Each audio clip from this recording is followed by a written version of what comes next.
Quem nasceu primeiro, o ovo ou a galinha? Essa resposta a gente nunca vai ter ao certo, né? Mas eu trago essa pergunta para trazer um exemplo que é muito interessante de saber o que vem primeiro. Bom, tudo isso surgiu diante de um podcast que eu fui convidada em que o tema de fundo era os vazios vivenciados entre filhos e mães. Nada mais é do que uma mãe sempre vai deixar um vazio no filho. Uma mãe não consegue suprir todas as necessidades de filho ou de todos os filhos. E assim foi a minha. A minha mãe, ela nunca foi aquela mãe de sentar para conversar. E não à toa eu me tornei psicóloga, né? Eu gosto, eu preciso disso. Acho muito importante, acho muito necessário. Mas a minha mãe tinha 4 filhos, eu sou a mais nova, então eu quase me virei sozinha na vida.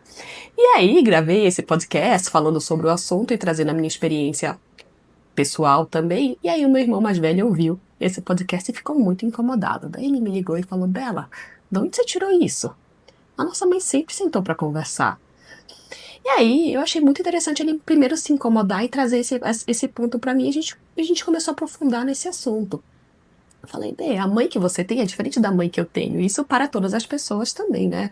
Uma mãe vai ser diferente diante da percepção de cada filho, diante da vivência. Ele é o primeiro filho, ele tem toda uma questão. Eu sou a caçulinha, tenho outras questões, outras vantagens e desvantagens disso. E aí ele pegou e falou, posso te trazer o meu ponto de vista? Foi super terapêutico comigo. Eu falei, claro. Ele falou, Bela, não sei se tu recordas, mas tu sempre foste muito agitada. E de fato, né? Sempre fui no 220 ali, sempre com muitos amigos.